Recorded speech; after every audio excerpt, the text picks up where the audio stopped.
And don't forget, everybody, if you haven't already burnt this book, you might be the first one, because no one's burning it. I mean, no one's buying it. That's one of the big problems. No one's buying the book, but no one's burning it either.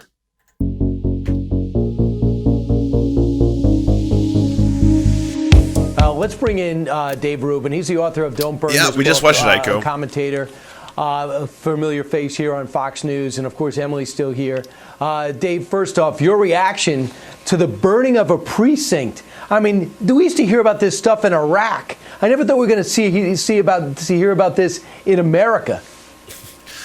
Well, I heard the magic word. Did you say burn? I got to talk about my new book.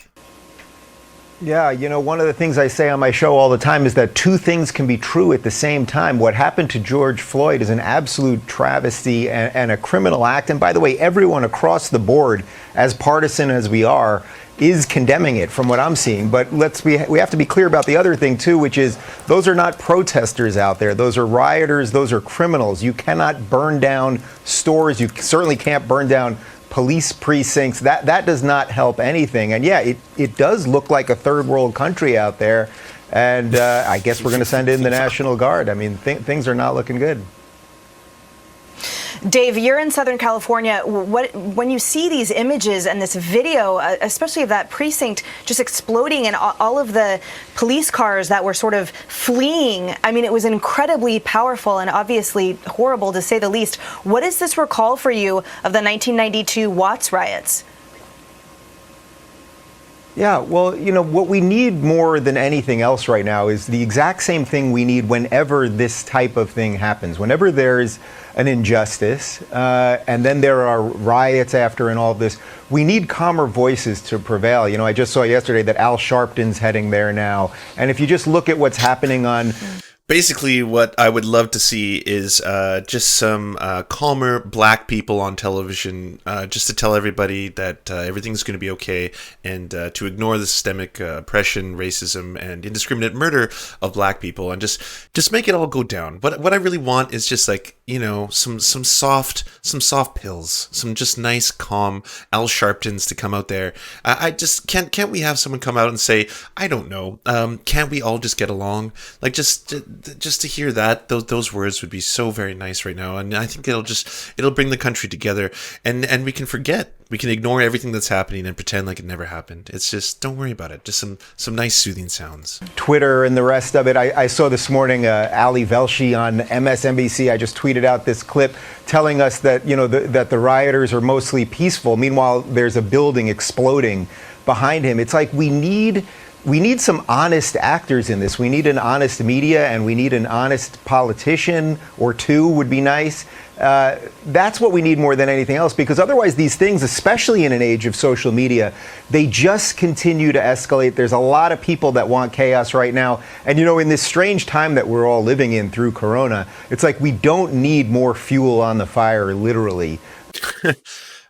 I don't know who just sent me this tweet, but holy shit, this has got to be the Omega Karen. How is it get over slavery, but 9/11 is never forget? Response: more people died in 9/11 than slaves ever. Citation needed, Karen. So we just need some adults in the room. I think you guys are doing a nice job of it, and I'll continue to do the same. And I just wonder what law enforcement's tactic is. I know they have their hands full, but neighboring cities should provide additional law enforcement. 500 National Guard is not enough. 500 is way too little, puts everybody in danger. And it seems as though reporters are saying no sirens, no police presence. They watched as things happen on the outside, and we saw the chaos that's taking place. I don't know if it's going to happen again on day 4, but I don't know how the people of Minnesota should be tolerating this, even with the outrage of his death. Meanwhile, let's switch over to Trump versus Twitter. And yesterday, the president, watching all this hell, said these thugs are dishonoring the memory of George Floyd, and we won't let that happen again. Just spoke to the governor and told him the military is on its way.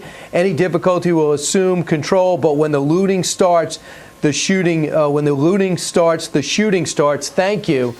So thankfully, someone already pointed it out. But yeah, that phrase apparently is from the Confederacy. Long live the Confederacy. I also love just the flex that was done. I mean, I'm no fan of Jack Dorsey. I think that he spends most of his time sleeping inside whale placentas, and I mean, that's not good for anyone. But I did like this. I did like that after Donald Trump was basically, doing his little proto-fascist dance, being like, I'm going to somehow, silence a private corporation, aka Twitter. Jack Dorsey fought back and did a little, this tweet violates the Twitter rules about glorifying violence. Twitter saw that.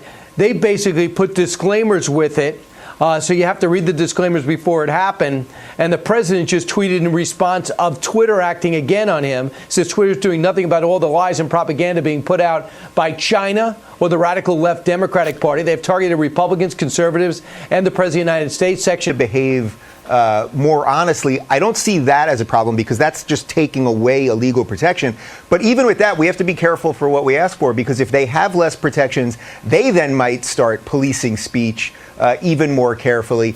But of course, it's so hard to keep up with all the hypocrisies. I mean, I've just got so many. So sometimes I say one thing and then I mean the other. But really, I just want whatever makes me the most money at any given time. That's it. By the way, have I told you about books and burning? And this is Twitter taking direct aim at Trump and Trump supporters, because we know all day long on Twitter. I mean, you could just search the George Floyd or the Minneapolis hashtag. I mean, there are literally thousands of people rejoicing in violence, calling for violence every time Trump tweets. There's yeah, they're called the fucking police.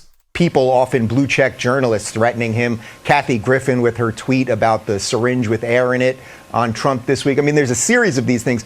And that really is what this is about. It's the selective decisions that they make that somehow always seem to be against right-leaning or conservative people. But I think this thing is just going to keep ramping up throughout the election. And for those of us that care about liberty, that care about choice and freedom, we're going to have to decide, are these the platforms that we want to be on? Are there other ways around it? I'm a competition guy, and I think there will be some solutions on the horizon.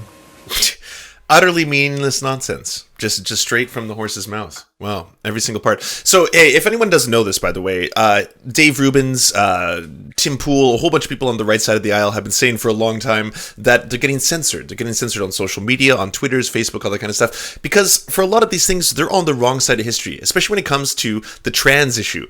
They seem to really have a problem with misgendering people. And for some reason, every single time they get called out for it, even though, Twitter has pushed back on this numerous times, they say, well, they're just censoring conservative voices. Like, obviously they're targeting us. We don't have a choice. We're just trying to, have our free speech. And they're like, well, yeah, but you're going out of the boundaries of hate speech. And it's been clearly defined. What you're doing propagates a toxic atmosphere that contributes towards the stigmatization of the trans community and the really high disproportionate rates of suicide that they experience. So would you please stop doing that? Please stop misgendering them and being a huge fucking dick. That's all we're asking for. And at the same time, it's like, well, that just means you're targeting right-wing conservatives. That's what you're doing. And clearly they've taken a stance.